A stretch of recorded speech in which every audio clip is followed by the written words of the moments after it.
Welcome back to another episode of Rock Boys Football. Billy Napier, the Florida Gators, set to hold a massive recruiting weekend down in Gainesville this weekend. I want to talk about a few names that have really stood out to me that will be on campus this weekend in Gainesville and have that conversation about where the Florida Gators are going in terms of building out this class in 2025. Many of you guys know although there are no college football games being played, this is, for me, some of the most exciting times to be a college football fan. I love talking recruiting, love talking roster construction. Really excited to get into this one. Before we do, just want to say thank you to you guys, and it has been an absolute blast covering the high school recruiting trail, transfer portal. Cannot thank you guys enough for all the support you guys have shown the boys. If y'all do enjoy the content, consider subscribing to the channel. And without further ado, let's get into this one. And as I've kind of dug into this 2025 class, and I want to take a look at the quarterbacks that the Florida Gators are going after. You had Antoine Hill on campus earlier this month. I think he might be that number one quarterback target for the Florida Gators, but they have two quarterbacks coming on campus this weekend that I think Florida's kind of in the inside track on. And the first one I want to talk about is Ryan Montgomery from the state of Ohio. Now, you're talking about one of the more sought-after quarterbacks in this 2025 class, and from the state of Ohio, you kind of might assume that Ohio State and Michigan are going to be the front runners in this recruitment. The good thing for the Florida Gators is, one, he's taking the trip down to Gainesville, not his first time, so he's willing to kind of leave home to go to play college ball. But more importantly, when you look at Michigan, they already have a quarterback signed in that 2025 class. You look at Ohio State, they already have a quarterback signed in that 2025 class. So I think Ryan Montgomery, one of the more coveted quarterbacks in this cycle. You have the two top contenders, you would think, with Michigan and Ohio State maybe kind of penciled out, as they've already got their quarterbacks locked in. So I think this represents a really good opportunity for Billy Napier and the staff to move in on one of the more coveted quarterbacks in this cycle. Now, digging into Ryan Montgomery's film a couple of weeks ago, a couple of things that really, stand out. One, prototypical frame, prototypical arm. He's kind of a box checker. Right, 6'3", 215. He can move the pocket well, but when you see him play, big frame, big arm, but probably the most impressive thing about watching that film is kind of just he's a gamer, right? The football is getting out on time, accurately. He seems very much in command of the offense as a junior in high school, and I'm really excited to see the progression that he makes to his senior year. But that is something that, when you talk about all the traits, right? Big arm, big body, athleticism. I feel like sometimes when you're evaluating quarterbacks, you forget to evaluate what's going on between the ears in terms of how much command do the quarterbacks have at the offense. And I think Ryan Montgomery, that's probably his best skill set playing at the high school level. He just seems so comfortable playing the position. Now, you have another quarterback coming on campus, and this one is kind of quickly emerging to be one of my favorite quarterbacks in this 2025 class, and that's Kellen Russell from Duncanville, Texas. And this is a guy that already committed to SMU, but it sounds like that commitment is not very firm, right? Committed to SMU at the beginning of that 2023 season, has seen his recruitment really pick up over the last couple of months. And this is a guy that I would encourage all Florida fans that are listening to this to go check out the film on Kellen Russell. Again, a guy that might not be getting as much hype as Ryan Montgomery right now, but a name that I could certainly see shooting up boards, kind of like DJ Lagway did during that 2024 cycle. This is a guy that's 6'3", 175, a little bit of a slender frame, but put together phenomenal numbers at Duncanville, leading them to a state championship, threw for over 3,500 yards, 38 touchdowns to only 3 interceptions with a 72% completion percentage. But I think as much of a passer that excites you, this is a guy that is not just good at extending plays, he is dynamic with his legs. And there's a difference, right? There are a lot of quarterbacks that are solid athletes that can extend plays, get the yards when you need to get the yards. Kellen Russell kind of brings another element of juice to that quarterback position, a true dual threat. I heard him get comped to Lamar Jackson. I'm not sure if I'm going to go that far yet, but that kind of gives you a sense of what he can do with his athleticism at that quarterback position, a true dual threat quarterback, a guy that I think has a very, very high ceiling at the college football level. And getting an official from Kellen Russell, or getting a visit, I should say, from Kellen Russell, I think really excites you if you're a Florida Gator fan, because the potential there is absolutely massive.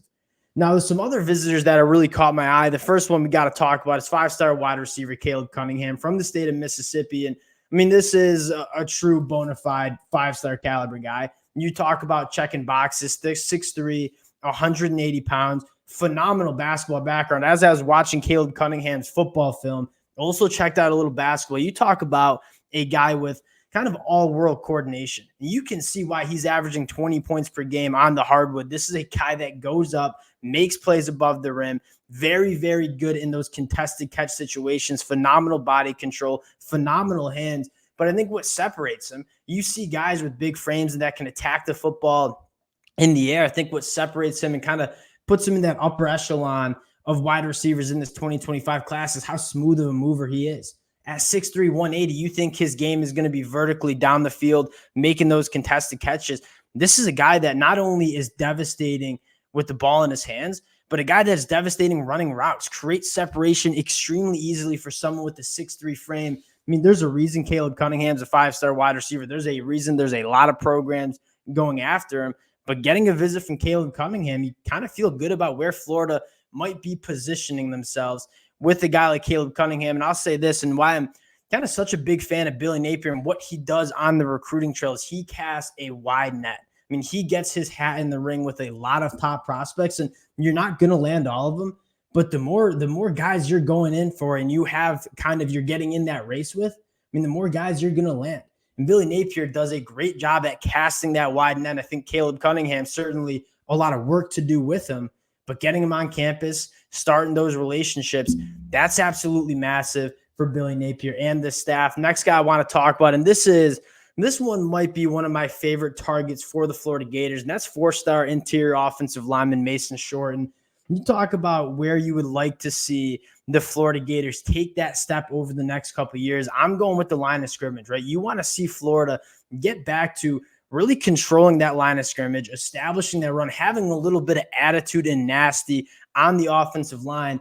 Mason Short, I mean, has that. And we talked about Nick Saban leaving Alabama represents a massive opportunity for teams like the Florida Gators to go up to the states of Alabama and Georgia and go grab some of these guys along the line of scrimmage. Mason Short was committed to Alabama, decommits when Nick Saban leaves. I know Georgia's going after Mason Short pretty hard, but this is a guy that from an attitude standpoint, that's the kind of body. He's wired the right way to play offensive line. And you take a look at the film, not only do you see just the absolute nasty road grading in a guy like Mason Short, who's extremely well developed already going into his senior year of high school, you see him be a phenomenal athlete, right? 305 pounds. He carries that weight extremely well. He works up to the second level, can move guys off the line of scrimmage, pick up linebacker safeties at the next level. Really is something that you don't see a ton of from young offensive linemen at the high school ranks. Mason Short, I know Georgia's probably on the inside track for him. This is a guy that I would think Billy Napier and this offensive staff really want to get in the fold because, again, you talk about attitude. You want to talk about imposing your will along the line of scrimmage. Mason Short certainly going to help you do that. And the last guy I want to talk about, and this one is one of my favorite. We've talked about him for a few other programs and really one of my favorite linebackers in this 2025 class, Christian Jones from Omaha, Nebraska. Now, it sounds like Oklahoma, Nebraska, and Notre Dame are kind of the teams to beat for this one. Saw his name pop up on the visit list in one. What does that tell you? He's not afraid to go check out some schools down south in the state of Florida. I know he has family down there as well. One of my favorite linebackers in this class. And again, you go back to checking boxes, 6'3", 220. He is extremely versatile and I think is a perfect fit in terms of what Austin Armstrong wants to do on defense in terms of the versatility and different looks he wants to throw at opposing offenses. You take a look at the film of Christian Jones. This is a guy that'll play the off-ball traditional linebacker spot. He'll play that nickel role. He's athletic enough to do that. He'll blitz off the edge. But I think most of all, you want your linebackers in this modern era of college football to be, to be able to operate in space, right? Whether it's carrying tight ends up the seam, whether it's going out and tackling running backs in the flat, whether it's just going sideline to sideline and stretching plays out, dropping back in coverage, being an athlete. I mean, gone are the days of you playing kind of right between the tackle boxes. You need your linebackers to do a lot of different things and match the personnel that opposing offenses are throwing at you. I mean, Christian Jones is exactly what you want, right? 6'3", 220, phenomenal athlete, a ton of length. This is probably one of my favorite linebackers in this 2025 class. And again, on campus for the Florida Gators. Was surprised to see his name on the list. But again, an opportunity for the Florida Gators to, again, get their hat in the ring of a elite linebacker in this 2025 class. A bunch of other guys that'll be on campus. Wanted to highlight some of my favorite players that'll be on campus. We'll continue to monitor. We'll continue to talk about where Florida is going in this 2025 class. But this is the time period where Billy Napier likes to turn up the heat. We remember those summer months. You start building those relationships now, and those commitments start coming in the early, late months of the summer, I should say, going into that senior year. Really excited for this weekend. Massive opportunity for the Florida Gators. Wanted to hop on, talk a little bit about it again. Appreciate you guys rocking with the fellas. If y'all do enjoy the content, consider subscribing to the channel, and we'll talk to y'all later.